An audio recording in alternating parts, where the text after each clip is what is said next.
弟兄姊妹平安吓，我哋咧又一齊嚟到討論咧主門徒手冊啊，咁特別咧我哋講緊洗禮啦，咁咧就係講到洗禮同埋主餐咧係兩個咧聖經裏面咧嚴格嚟講咧嘅聖禮啊，只得呢兩個嘅啫啊，咁咧洗禮咧係一個基督徒咧當盡嘅聖禮啊！我哋今日咧就主要講呢個題目喎，咁啊亦都係喺教會中咧唔可以少嘅聖禮啦。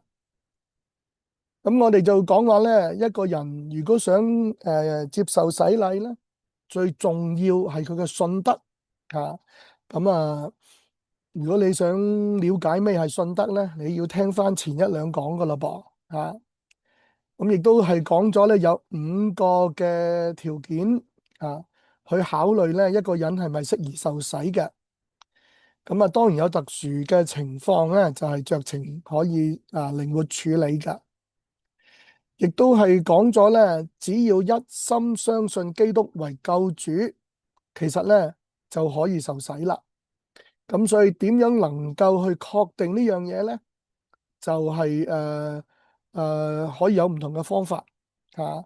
咁最緊要咧就係教會咧，同埋咧施洗嘅確定咧嗰個接受洗禮嘅人咧，佢真係一心相信基督為救主。好啦，我哋琴日咧就講到呢度啦，我哋今日繼續落去咯噃。嗱，洗禮咧係一個水禮嚟噶，咁咧係無論使徒行傳8章36節。或者彼得前書3章21節，咁我就唔同你掀開經文睇咯噃。嗰度咧都係講到洗禮咧就係一個水禮嚟嘅，咁就必須要用水嚟到進行。咁你話用水進行，咁係咪一定要浸落水咧？嗱，咁咧其實咧我哋而家嚟講咧就發現咧有三種唔同嘅方式嚟到進行嘅，都係用水嘅。有浸落水啦，有咧倒啲水喺個頭嗰度啦，或者咧係點啲水喺個頭嗰度啦。咁呢三種嘅唔同嘅方式咧，我哋咧都認為係可以接受嘅。不過咧浸禮相對嚟講咧，佢就可以表達到一個與主聯合嘅方法喎。咁點樣去表達一個與主聯合咧？因為佢可以表達出一個人咧決志信主重生得救咧嗰一刻原來一個人一信主重生得救嗰一刻咧，佢就同主聯合啦。咁咩叫同主聯合咧？即係主佢死咗，咁我咧佢為我死啊嘛，所以我咧同佢咧都好似一齊喺罪裏面死咗啦。主咧就埋葬咗喺墳墓裏面，咁我主係為我而死噶嘛，所以咧我同主咧都好似咧一同埋葬咗我嘅舊時未信主嗰個我咧，就好似埋葬咗啦。我哋咧唔會係好似以前咁啦，同復活咁主耶穌從死裏復活啦。咁我哋咧係亦都同主一齊咧復活啦。咁而且咧，我哋喺地上咧，先用一個新造嘅人呢個形態嚟到同主一齊復活。咁將來咧，甚至乎有一個復活嘅身體咧，係同主一齊去生活嘅喎，喺永恆當中，甚至咧一齊去作王嘅喎。永遠咧住喺神嘅家裏面嘅喎。永遠咧好相愛咧，好連結，好密切嘅喎。咁羅馬書6章3至4節咧，就講出咗咧呢一個與主聯合。咁所以浸禮有個好處表達咗咧呢個與主聯合。咁而且咧，我哋見到喺聖經裏面話俾我哋聽咧，無論係主耶穌嘅洗禮啦，或者使徒時代咧，聖經記載嘅人嘅洗禮咧。都係用呢個方式嘅，因為佢哋係浸咗落水裏面咧，從水裏面上嚟嘅。啊。咁你話倒啲水咧就好難話，我從個水倒呢一紮嘅水裏面上嚟㗎。如果點水就更加難啦，點一個滴水，我點從嗰滴水裏面上嚟咧咁樣。咁所以浸禮咧係一個咧幾好嘅方式啊。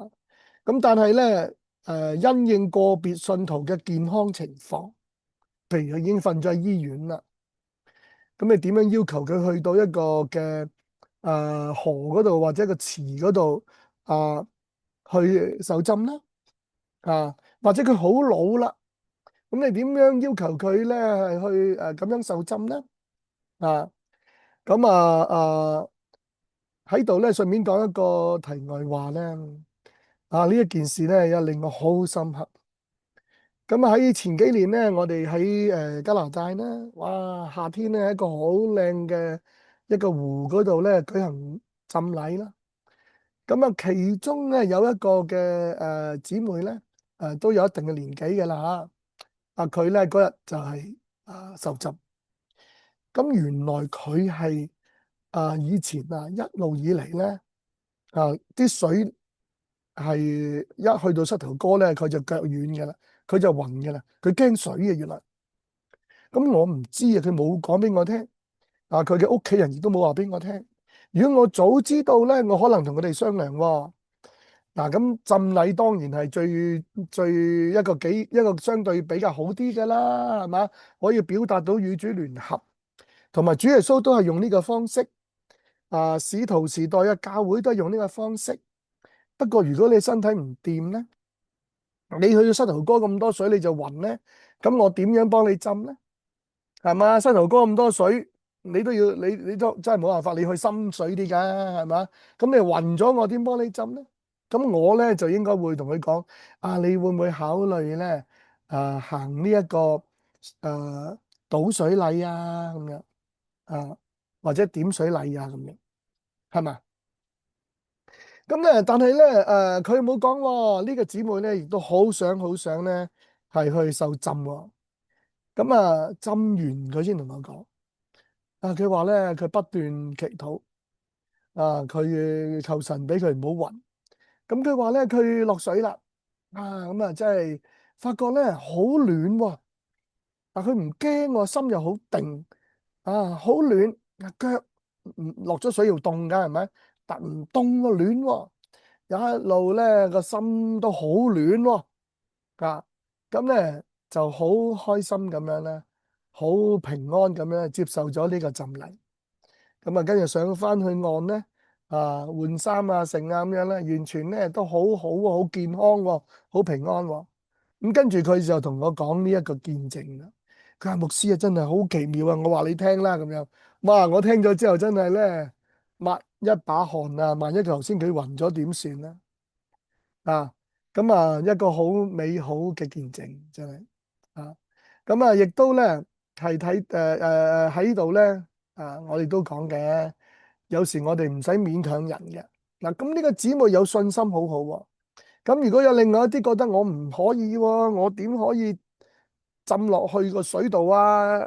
膝頭哥高我都唔得噶啦咁樣。咁可能我哋因時制宜咧，就採用倒水禮咧，或者點水禮咧，都係可以噶。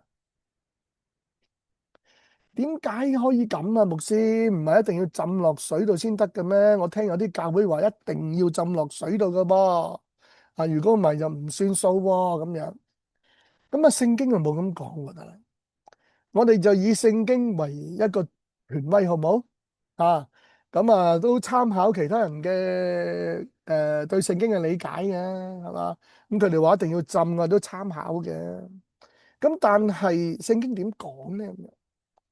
洗禮嘅主要功能咧，原來係叫一個人喺上帝面前咧係有無虧嘅良心啊。聖經係咁講噶，佢話咧呢個水所表明嘅洗禮咧，唔係咧要除掉你嘅罪污噶，乃係要點啊？使一個人喺上帝面前咧有無虧嘅良心。咁原來咧，你話你係基督徒係咪？咁但係你又唔去接受呢一個水禮喎，你又唔去咧喺呢一個整個嘅世人面前咧，世界嘅層面裏面咧，同埋喺天使嘅面前咧，係去表達咧，上帝啊，我咧係要聽你嘅話咧，我咧係接受呢一個福音咧，我悔改，我回轉，同埋我去依靠耶穌基督做我救主，以致我能夠行喺你俾我哋咧應該要行嘅嗰條咧良心平安，同埋係有愛心、係光明嘅、係聖潔嘅路。咁如果你唔肯去咁樣表達，你又點樣係有一個無愧嘅良心咧？人哋問你嘅時候，你答唔到佢，你話你係基督徒係咪？咁點解你又唔去受洗啊？咁樣，咁所以我哋受洗咧，可以令我哋良心無愧啦。你睇嗱，我真係信主噶噃咁樣。咁另外有其他嘅聖經就話咧，呢一個係當盡嘅禮儀啊。當施洗約翰咧見到主耶穌要嚟受浸咧，佢唔敢啊。佢話我點可能咧幫你受浸啊？調翻轉，你幫我受浸啊，差唔多啊。你係神嘅兒子，我只係一個神嘅僕人，我點可以幫你受浸啊？咁主耶穌話嗱，你暫且容許我，因為呢個係我作為一個人咧當盡嘅禮儀。咁所以主耶穌做咗我哋嘅榜樣喎，係嘛？如果你考慮緊受浸咧，我喺度真係鼓勵你。如果你真信主，即係前面講啊，你係一心相信基督為救主咧，我就好希望你咧係要去決定受洗啊，因為咁咧你係先至無虧嘅，你做咗你應該做嘅嘢，你良心先無虧嘅。咁啊，我哋咧要知道洗禮同洗罪係冇關係噶。當然咧係同得救都係冇關係噶。有啲人咧就誤會吓，佢話以為我洗禮嗰刻咧，我就係洗晒啲罪啦，所以我洗禮嗰刻咧就得救啦。其實唔係嘅。人咧係唯獨信靠基督耶穌同埋救恩咧，先至可以因信稱義得救嘅。任何嘅禮儀啊，包括洗禮嗰啲水啊，同埋律法嘅遵守咧，都唔能夠使一個人得救噶噃。咁一個人洗禮嘅時候，其實佢係表達出咧，佢已經信咗主啦，佢已經得救咗啦。咁喺佢信主得救嗰刻咧，佢就同主聯合，好似一齊死咗，一齊埋葬咗，而家一齊活着啦咁樣。咁咧，佢喺信主嗰一刻咧，佢就成為咗上帝嘅仔女啦，而且有聖靈咧住喺佢心裏面。呢一切嘅發生咧，喺佢信主嗰刻發生噶，唔係喺佢咧領受洗禮嘅嗰刻發生噶。明唔明白啊？好嗱，我哋今日咧就講到呢度啊。每日唔好講咁多，我哋希望積少成多咧，等你徹底去明白呢一個嘅受洗嘅意思，同埋明白點樣去做主嘅門徒，好唔好啊？上帝賜福俾你。